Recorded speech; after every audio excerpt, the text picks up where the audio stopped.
Now let's start from the chapter 4 operating system. Okay ठीक है, तो ऑपरेटिंग सिस्टम देख लेते हैं। सबसे पहले देखिए यहाँ पे ऑपरेट पेज नंबर 54 पे आइए, यहाँ से स्टार्ट करेंगे। ठीक है, 54 पे ऑपरेटिंग सिस्टम स्टार्टिंग दिया हेडिंग। देखिए क्या लिखा हुआ है, operating system is the most important type of system software. ठीक है, पहली बात तो हमें ये पता होना चाहिए कि जो ऑपरेटिंग सिस्टम है it is a example of system software. System software का एग्जांपल होते हैं हमारे ऑपरेटिंग सिस्टम। ठीक है, 3 टाइप के सॉफ्टवेयर पढ़े थे ना, एप्लीकेशन सॉफ्टवेयर, सिस्टम सॉफ्टवेयर और एक यूटिलिटी सॉफ्टवेयर। 3 टाइप्स के पढ़े हैं कि नहीं पढ़े हैं? हेलो। 3 टाइप्स के ऑपरेटिंग सिस्टम होते हैं। तो जो सिस्टम सॉफ्टवेयर होता है उसका एग्जांपल होता है ऑपरेटिंग सिस्टम, इसीलिए कह रहे हैं is the most important type of system software. It acts as an interface between user and hardware resources of a computer system. तो क्या काम होता है भाई? सब मेन काम ऑपरेटिंग सिस्टम का यही होता है कि it is an interface between the user and hardware resources of a computer system.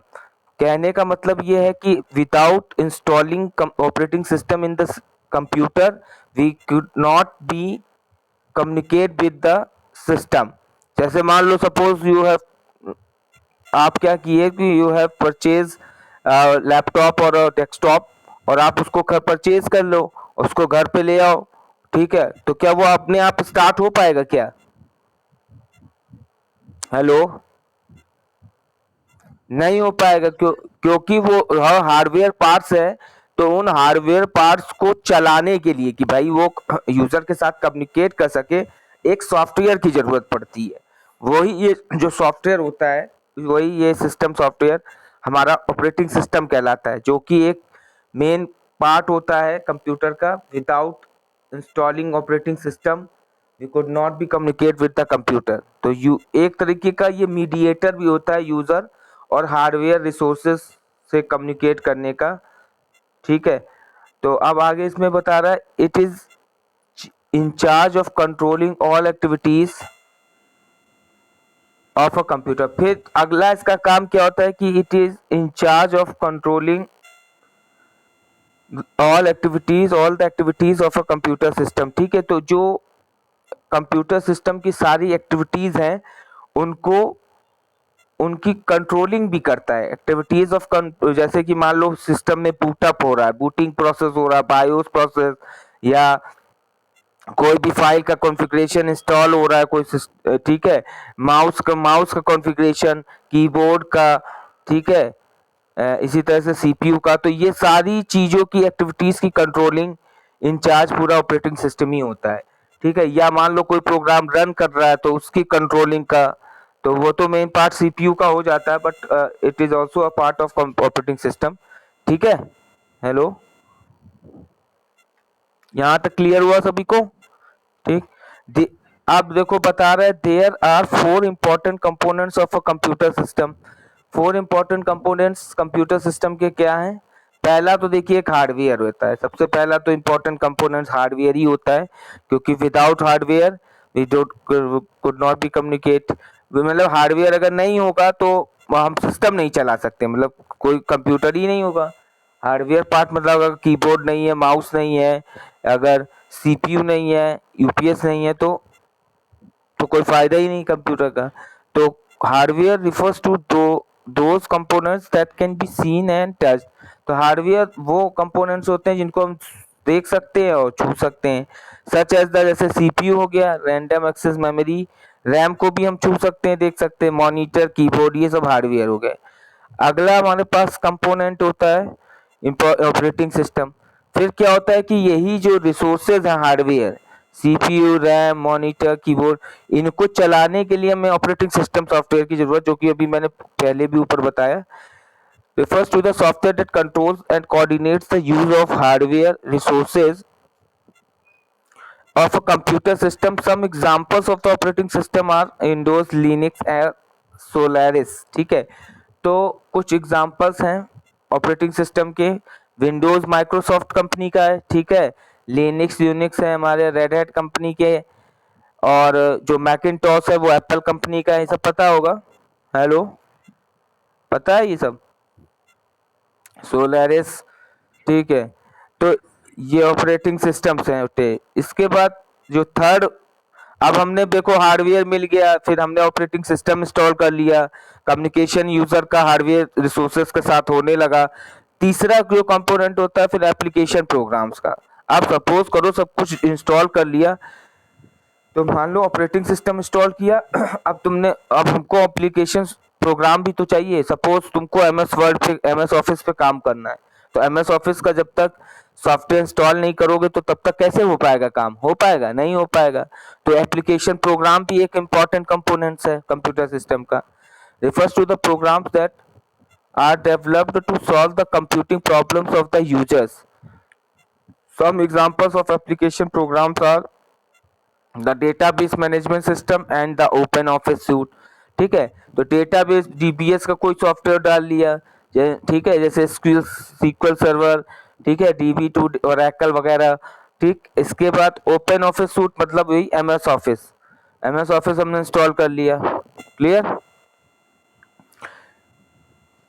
इसके बाद फोर्थ जो कंपोनेंट है वो यूजर है। User refers to the person who uses the application software installed on the computer system। ठीक है, अब user हमारा वो कंपोनेंट होता है, मतलब हम लोग। To the person who uses the application software installed on the computer, मतलब जो कंप्यूटर पर हमने एप्लीकेशन सॉफ्टवेयर इंस्टॉल्ड किया है, तो वो कंप्यूटर सिस्टम पे उसको पर्सन यूज कर सके। ठीक है, the user interact with the operating system, operating system से इंटरेक्ट करता है either through a character user interface और अ ग्राफिकल यूजर इंटरफेस। ठीक है, देखिए एक बात यहाँ पे बता रहा है कि the user interact with the operating system either through a character user interface और अ ग्राफिकल यूजर इंटरफेस। तो आप ये मुझे बताइए, एक तो यूजर जो इंटरेक्ट करता है ऑपरेटिंग सिस्टम से किससे? एक तो CUI, ये कोई अच्छा CUI का जो कैरेक्टर यूजर इंटरफेस है, इसके लिए कौन सा ऑपरेटिंग सिस्टम यूज करते थे हम? हेलो, कोई बता सकता है? हेलो हेलो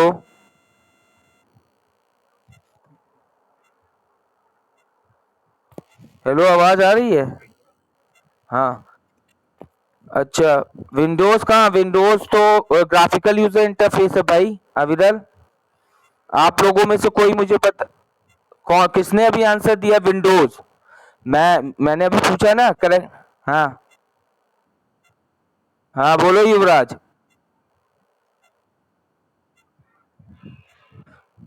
हैं? हेलो, अच्छा, और किसी को मालूम है? अच्छा, युवराज ने एक आंसर दिया है, उसके अलावा किसी को अगर कोई मालूम हो तो बताए। पीयूष पाल, वैष्णवी, बताओ भाई। पीयूष तिवारी, आदर्श पांडे, नहीं मालूम है? अच्छा, किसी को? मानसी तिवारी। स्टार्टिंग्स में आपने कई बार ऐसा पढ़ा होगा, पढ़ते यार हो, ध्यान नहीं रहता है। जो करेक्ट पहले करेक्टर यूजर इंटरफेस यूज होता था भाई, जो करेक्टर यूजर इंटरफेस हमारा डॉस ऑपरेटिंग सिस्टम था। कौन सा ऑपरेटिंग सिस्टम था? डॉस पे काम किया है? Desk operating system full form. Hello,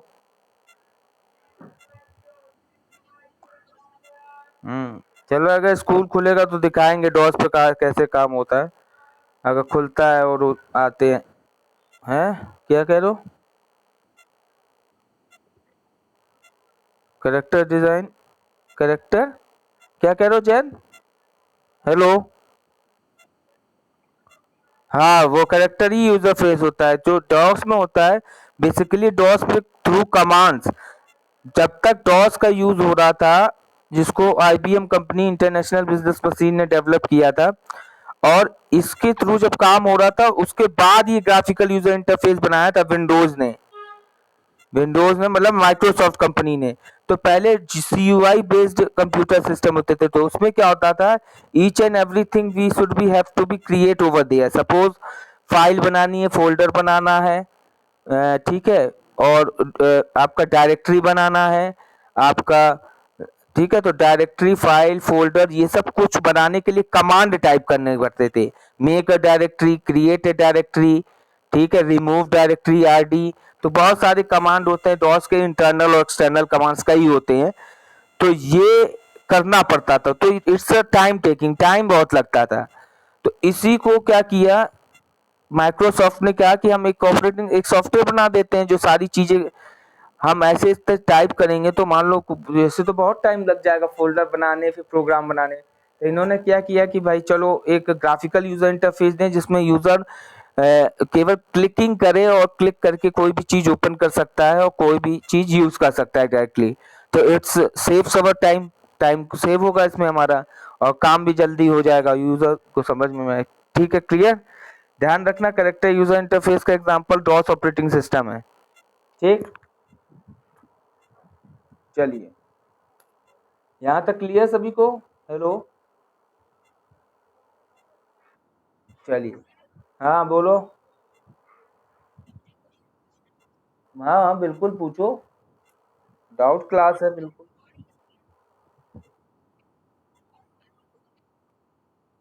देखो एंड्रॉयड और आईओएस जो है ये भी एक ऑपरेटिंग सिस्टम टाइप का है जो कि एप्पल कंपनी अपने मोबाइल्स में यूज करती है। ये जो आईओएस ऑपरेटिंग सिस्टम है ये एप्पल कंपनी का है। देखो एप्पल एक ऐसी कंपनी है जो केवल अपना अलग का ऑपरेटिंग सिस्टम यूज करती है, वो किसी का भी ऑपरेटिंग सिस्टम यूज नहीं करती।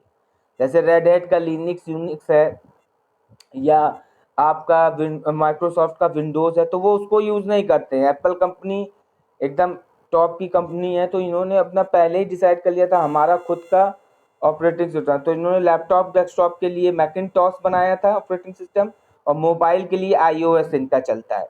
तो और एंड्रॉयड एंड्रॉयड भी एक तरीके का ऑपरेटिंग सिस्टम ही है जो कि मोबाइल्स के लिए सपोर्ट करता है। ठीक है, एंड्रॉयड, ठीक है, मोबाइल्स के एप्लीकेशंस के लिए, मोबाइल एप्लीकेशंस के लिए इसको बनाया गया है।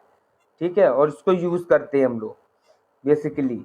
तो एक ये भी ऑपरेटिंग सिस्टम ही है एंड्रॉयड, जो कि डिफरेंट टाइप की फैसिलिटीज हमें प्रोवाइड कराता है। क्लियर। और एक तरीके का एंड्रॉयड, देखो अगर इसकी डीपली अगर हम कभी बात करेंगे तो क्लास में तुम्हें बता देंगे कि रिलेटेड टू द एंड्रॉयड एक माइक्रो प्रोसेसर के रूप में भी काम करता है, वो आगे हम बताएंगे। अभी इतना जानो कि एक ऑपरेटिंग सिस्टम है। ठीक है, आईओएस एप्पल कंपनी के द्वारा मोबाइल्स में यूज होता है, और ये इसमें। ठीक, क्लियर। एंड्रॉयड भी बाकी मोबाइल्स के लिए। आपने देखा होगा कि एंड्रॉयड के सारे मोबाइल्स आते हैं, जितनी भी कंपनीज हैं उनमें एंड्रॉयड होता है। जबकि एप्पल कंपनी का मोबाइल लोगे तो उसमें आईओएस होता है, उसमें एंड्रॉयड नहीं होता है। कभी अगर देखा हो किसी के पास। ठीक है, तो ये चीज, हाँ तो वही चीज है फिर। ठीक है, आगे चलते हैं कि हम देखते हैं need for an operating system. अब हमें ऑपरेटिंग सिस्टम की ज़रूरत क्यों पड़ी, यानी इस टॉपिक में हम ये क्लियर करेंगे कि ऑपरेटिंग सिस्टम की ज़रूरत क्या थी भाई। As mentioned earlier, the operating system manages and coordinates the functions of all the components of a computer। पहले जैसे कि मैंने अर्लियर हमने ये मेंशन कर चुके हैं कि ऑपरेटिंग सिस्टम मैनेज करता है और कोऑर्डिनेट करता है सारे कंपोनेंट्स के फंक्शंस को। मतलब जितने भी हार्डवेयर कंपोनेंट्स हैं उनके बीच में कम्युनिकेशन कराने के लिए, उनके बीच में प्रॉपरली कम्युनिकेशन हो सके, तो उसके लिए हम ऑपरेटिंग सिस्टम की हमें ज़रूरत पड़ती है। ठीक है, both hardware such as memory, both hardware में जैसे हो जाएगा memory devices, RAM ROM and peripheral devices जो भी, एंड सॉफ्टवेयर में सच एज एप्लीकेशन प्रोग्राम्स हो गए, तो उनके बीच में कोऑर्डिनेशन और मैनेज करने का काम, फंक्शंस को सारा ये ऑपरेटिंग सिस्टम करता है। ठीक, the hardware is in a computer provides resources for performing basic counting task, computing task. ठीक है, हार्डवेयर क्या करता है किसी भी कंप्यूटर में, वो जो भी रिसोर्सेज हैं, provide resources for performing basic computing task. तो मतलब जो रिसोर्सेज हमारे अटैच है कंप्यूटर में, तो उनकी जो भी बेसिक बेसिक जो परफॉर्मिंग है उनको, टास्क को प्रोवाइड कराने का काम होता है। जैसे कि प्रिंटर लगा हुआ है भाई, तो प्रिंटर से प्रिंट का काम होता है। तो जो कंप्यूटर हार्डवेयर क्या करता है, वो रिसोर्सेज हमें प्रोवाइड कराया, और उस प्रिंटर के थ्रू हम प्रिंट निकाल सकते हैं, तो ये काम कराने, ठीक है। It is the job of the operating system to control and coordinate the use of the hardware so that the computing task can be performed with the help of various application software installed on the computer। अच्छा, दूसरा operating system का क्या काम होता है, ये काम होता है कि जितने भी हार्डवेयर पार्ट्स हैं उनके बीच में कंट्रोल और कोऑर्डिनेट करने के लिए और कोई भी कंप्यूटिंग टास्क प्रॉपरली हो उसको परफॉर्म कराने के लिए वेरियस एप्लीकेशन सॉफ्टवेयर को इंस्टॉल किया जाता है और इसके बाद हमारा वो चीज़ परफॉर्म हो पाता है, ठीक है। काम क्लियर है यहाँ तक, ठीक है। तो ये काम करता है ऑपरेटिंग सिस्टम। फिर कह रहा है नीडलेस टू से the operating system is a crucial software component of a computer, ठीक है। तो ये एक क्रूशियल ऑपरेटिंग का मतलब क्रूशियल सॉफ्टवेयर कंपोनेंट है। It performs the following basic and important operations in the computer. तो कुछ बेसिक्स और इम्पॉर्टेंट ऑपरेशंस जो हैं कंप्यूटर्स के वो क्या है वो हम देख लेते हैं भाई। पहला तो ये बता रहे हैं recognises the input entered by the user such as key press or the mouse click. पहला तो ये क्या ऑपरेटिंग सिस्टम का काम ये होता है कि ये रिकॉग्नाइज करना होता है कि कीबोर्ड यूजर के द्वारा कीबोर्ड या माउस से कोई एंट्री तो नहीं इनपुट की गई है, उसको उसको फाइंड आउट करना है, उसको रिकॉग्नाइज करना, ठीक है। जो यूजर के थ्रू प्रेस किया, मान लो तुमने कीबोर्ड से कोई बटन दबाया तो वो ऑपरेटिंग सिस्टम उसको रिकॉग्नाइज करता है, फिर वो सीपीयू पार्ट में जाता है, ठीक है। फिर वो आगे प्रोसेस होता है कि हाँ ये कोई प्रेस कर रहा है, उसके स्काई वैल्यू रहता है जो भी हमने वैल्यू दबा रखी है, ठीक है, प्रेस किया है की। इसके बाद second displays the generated output on the computer screen, ठीक है। आपने कुछ भी इनपुट दिया तो फिर उसका कैलकुलेशन होके आउटपुट आना, जनरेट करना, ये भी ऑपरेटिंग सिस्टम का काम होता है। फिर keeps a log of the files and directories on the hard disk, फिर ठीक है जो हार्ड डिस्क पर जो भी फाइल्स हैं डायरेक्टरीज हैं उनका लॉग एक तैयार करना सिंक्रोनाइज वे में, सीक्वेंशियल फॉर्म में, क्लियर। इसके बाद manages the various peripheral devices of the computer such as printer and scanner, ठीक है। इसके बाद जो प्रिंटर स्कैनर ये भी दीज आर पेरिफेरल डिवाइसेस, तो ये पेरिफेरल डिवाइसेस जो कंप्यूटर के साथ अटैच है उनको भी मैनेज करने का काम। आई बात समझ में, क्लियर, हेलो, ठीक। इसके बाद हम बात करते हैं क्लासिफिकेशन ऑफ ऑपरेटिंग सिस्टम। यहाँ तक सभी को क्लियर है, आगे बढ़ा है, ठीक। किसी को अगर यहाँ तक कोई डाउट हो तो हमें बताएं। अब हम बात करते हैं classification of operating system.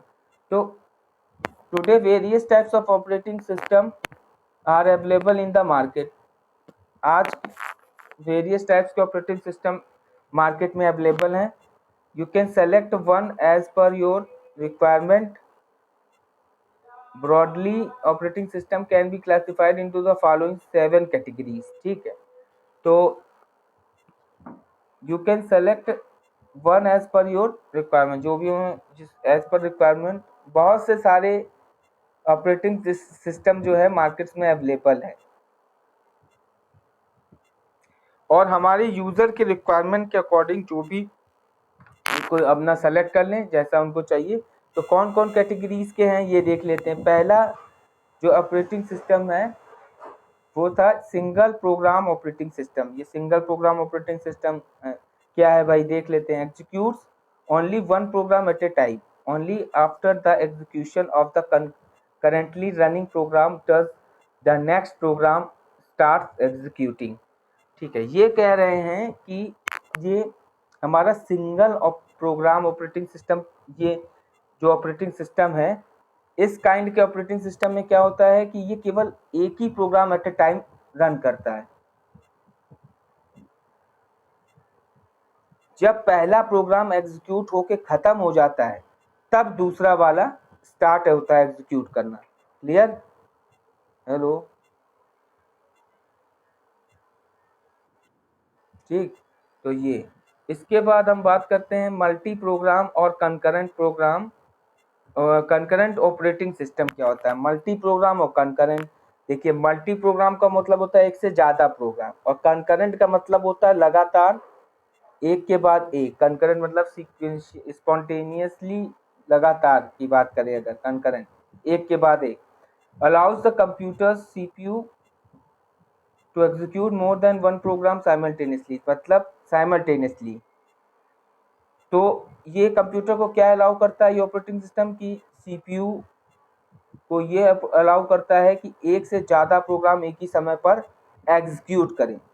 Actually only one program is executed at a time. देखो प्रोग्राम तो एट ए टाइम एक ही एग्जीक्यूट होगा, ठीक है, but a multi program operating system switches between different programs so fast that it appears as if they are being executed simultaneously, ठीक है, only केवल वन ही प्रोग्राम इज एग्जीक्यूटेड होगा एट ए टाइम, ठीक है, but a multi program operating system switches between different programs so fast that it appears as if they are being executed simultaneously, ठीक है। Multi programme में क्या होता है, जैसे मोर देन वन प्रोग्राम्स होते हैं तो उनके बीच में सीक्वेंसिंग होती है। सीक्वेंसिंग का मतलब होता है कि स्विचेस करते हैं एक के बाद एक, अगर एक एग्जीक्यूट हो रहा है तो दूसरा वेटिंग प्रोसेस में लगा हुआ है सीपीयू में, जब पहला वाला पूरा कंप्लीट हो जाएगा तो दूसरा वाला फिर एग्जीक्यूट होने लगेगा, तीसरा वाला फिर वेटिंग प्रोसेस में आ जाएगा। आई बात समझ में? हेलो, ठीक है, so fast that it appears if they are being executed simultaneously, it is the multi program operating system that decides the sequence of execution of a different programme.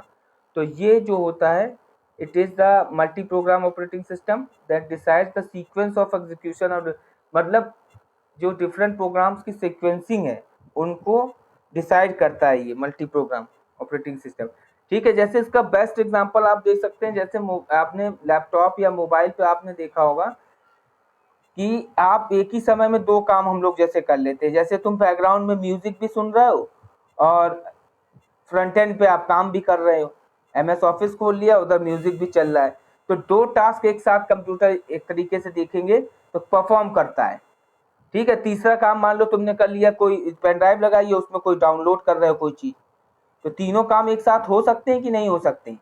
Hello, computer में हो, आपने देखा भी होगा ऐसा होता है और आपने देखा होगा, तो इसी को कहते हैं मल्टी प्रोग्राम और कॉन्करेंट ऑपरेटिंग सिस्टम, ठीक है। इसके बाद हमारा थर्ड आता है जो टाइम शेयरिंग ऑपरेटिंग सिस्टम। क्या है भाई, सब इंपॉर्टेंट चीजें हैं, इसको ध्यान से समझिएगा, सुनिएगा। इसके बाद हम लोग कर्नल पे चलते हैं। Time of sharing operating system क्या है, ये allows the concurrent use of a single computer by more than one user. क्या कहने का मतलब है इनका, ये कह रहे हैं कि allows the concurrent use of a single computer, मतलब जो कि हमारा सिंगल कंप्यूटर है by more than one user, single computer को मोर देन वन, मतलब एक ही कंप्यूटर को एक से ज्यादा लोग कंकरेंट टाइम पर यूज कर रहे हैं।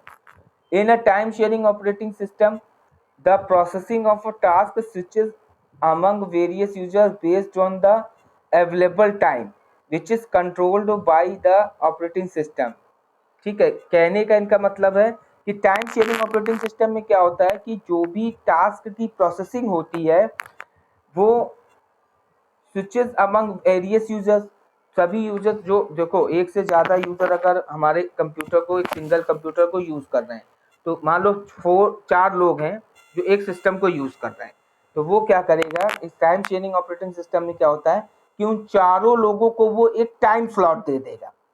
आई बात समझ में? टाइम स्लॉट देने का मतलब होगा कि अगर एक का मान लो समय है कि 5 मिनट, दूसरे का है उसके अगले 5 मिनट, 10 मिनट, तीसरे का है 15 मिनट, चौथे का मान लो 20 मिनट है, तो अगर उस पहले 5 मिनट में पहले यूजर ने यूज नहीं किया तो फिर उसका टास्क नहीं रन करेगा, एग्जीक्यूट नहीं करेगा। टाइम शेयरिंग ऑपरेटिंग सिस्टम ये करता है। आपका मिस हो गया तो अब फिर दूसरे को मिलेगा मौका, क्योंकि भाई चारों लोग एक ही सिस्टम को एक ही समय पर यूज कर रहे हैं, ठीक है। तो टाइम शेयरिंग को थोड़ा समझना, थोड़ा कंफ्यूज मत होना। Multi programme concurrent operating system, single, time sharing, multi processing, real time, एक मल्टी प्रोग्रामिंग भी होता है, वो भी आपको बता देंगे।